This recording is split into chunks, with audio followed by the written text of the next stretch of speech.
Todo comenzó en un día común, cuando el Señor habló con Jonás, hijo de Amitai. Dios le pidió que se levantara y fuera a Nínive, una ciudad enorme, conocida por la violencia, la injusticia y la maldad. La orden era clara: Jonás debía advertir a aquel pueblo que sus caminos estaban equivocados y que el juicio estaba cerca. Pero a Jonás no le gustó la misión. No quería ir a aquella tierra extranjera ni hablar con aquel pueblo que consideraba enemigo. Entonces decidió huir. En lugar de seguir hacia Nínive, fue a Jope, un puerto lleno de barcos y marineros. Allí encontró una embarcación que estaba a punto de partir hacia España, un lugar distante, al otro lado del mar. Pagó el pasaje, subió al barco y pensó que, yendo lo más lejos posible, lograría escapar de la voz de Dios. El viaje comenzó tranquilo, pero no tardó mucho en cambiar todo. El cielo se oscureció de repente. Un viento fuerte empezó a soplar. Las olas crecieron. El mar se convirtió en un campo de batalla. El barco era lanzado de un lado a otro, como si fuera un pedazo de madera sin peso. Los marineros, hombres acostumbrados a las tormentas, quedaron aterrorizados.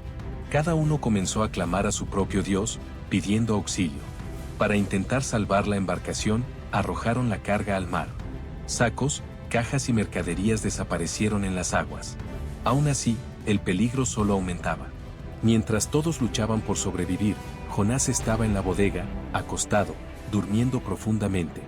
El capitán bajó corriendo, encontró a Jonás y lo despertó a gritos, preguntando cómo alguien podía dormir en una situación así.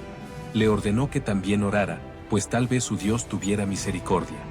Desesperados, los marineros decidieron echar suertes para descubrir quién era el culpable de aquella tragedia. El resultado señaló a Jonás. Entonces comenzaron a hacer preguntas: ¿quién era? ¿De dónde venía? ¿Qué hacía allí? Jonás respondió que era hebreo y servía al Dios que creó el cielo, el mar y la tierra. Confesó que estaba huyendo del Señor. El miedo se apoderó de todos. La tormenta se hacía cada vez más fuerte. Sin saber qué hacer, le preguntaron qué debían hacer con él para que el mar se calmara. Jonás, con el corazón cargado, dijo que debían arrojarlo a las aguas, pues todo aquello estaba ocurriendo a causa de su desobediencia. Antes de hacerlo, intentaron remar con todas sus fuerzas para llegar a la orilla, pero no lo lograron. El viento empujaba el barco hacia lejos. Entonces oraron al Señor, pidiendo que no fueran castigados por la muerte de aquel hombre. Después de eso, tomaron a Jonás y lo arrojaron al mar. En ese mismo instante, el viento cesó. Las olas se calmaron. El mar quedó en silencio. Los marineros quedaron impresionados. Ofrecieron sacrificios e hicieron promesas al Dios verdadero. Y Jonás se hundía en las aguas profundas, creyendo que aquel era el fin.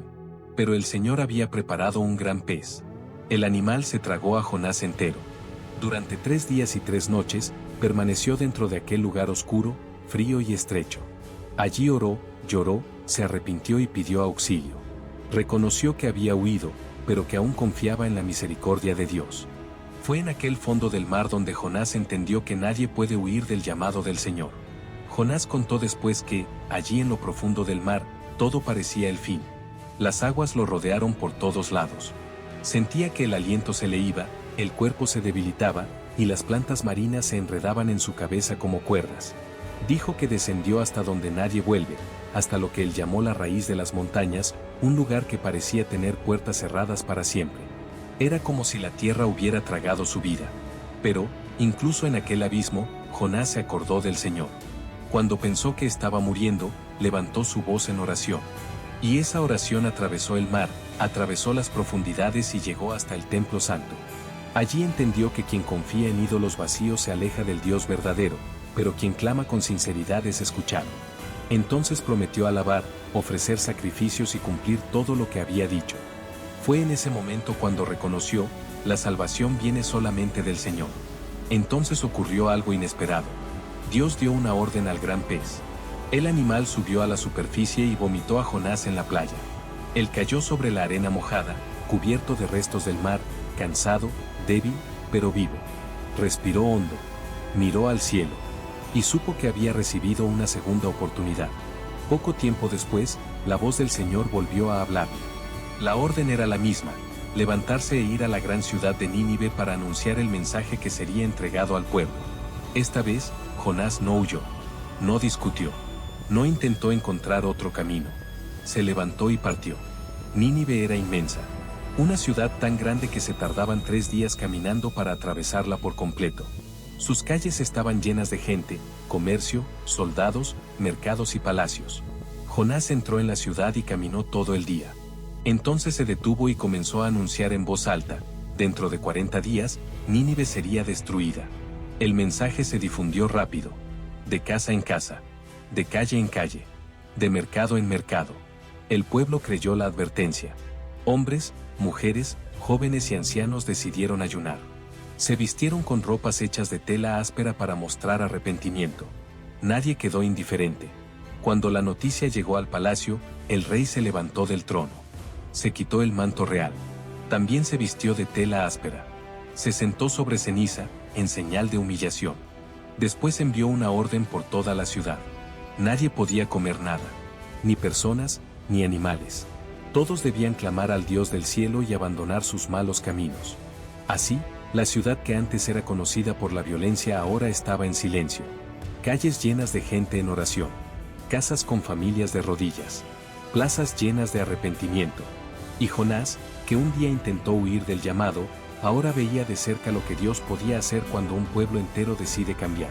Entonces el Señor habló con Jonás de una manera que él jamás olvidaría. Explicó que aquella planta había surgido en una sola noche y desaparecido la noche siguiente, sin que él hubiera hecho esfuerzo alguno para plantarla, regarla o protegerla. Aún así, Jonás sintió tristeza por su pérdida. Ante eso, Dios mostró algo mucho mayor. Si él tuvo compasión de una simple planta, cuanto más el Creador tendría compasión de una ciudad entera, llena de vidas, historias, familias y niños. El viento aún soplaba caliente desde el desierto. El sol quemaba la tierra. Jonás permanecía sentado, en silencio, intentando entender lo que acababa de oír. La ciudad que esperaba ver en ruinas seguía en pie. Las calles que deberían estar cubiertas de destrucción seguían llenas de personas vivas. El castigo que él aguardaba no llegó. En su lugar, apareció el perdón. Dios entonces le recordó a Jonás Nínive. Una ciudad gigantesca, con miles de casas, mercados, plazas y puertas. Una ciudad donde vivían más de 120,000 niños, que aún no sabían distinguir el bien del mal. Una ciudad llena de animales, rebaños, trabajadores, familias enteras que ahora habían cambiado sus caminos. Un pueblo que había abandonado la violencia, dejado la maldad y se había vuelto al arrepentimiento. El profeta, que un día intentó huir del llamado, ahora necesitaba aprender a tratar con la misericordia. Él quería justicia rápida. Dios ofreció perdón. Jonás esperaba fuego del cielo. El Señor respondió con gracia. El hombre miraba al pasado con ira. El Creador miraba al futuro con esperanza. Allí, bajo el sol ardiente, Jonás entendió que la historia no era solo sobre una ciudad o sobre una tormenta en el mar. No era solo sobre un pez en las profundidades o sobre una huida frustrada. Era sobre un corazón que necesitaba aprender a ver como Dios ve. Era sobre comprender que la compasión vale más que el juicio y que la misericordia es mayor que cualquier condenación. Nínive siguió en pie. Sus murallas permanecieron firmes. Sus calles siguieron llenas de vida. Y el profeta volvió a casa llevando una lección que atravesaría generaciones. Así termina esta historia. Un hombre que intentó escapar del llamado. Una ciudad que eligió cambiar. Y un Dios que decidió perdonar. Un recuerdo eterno de que, incluso cuando todo parece perdido, la misericordia aún puede escribir un nuevo final. Si te ha gustado este video, no olvides suscribirte al canal y darle al me gusta, eso me motiva a traeros nuevos videos. Hasta la próxima. Que Dios os bendiga.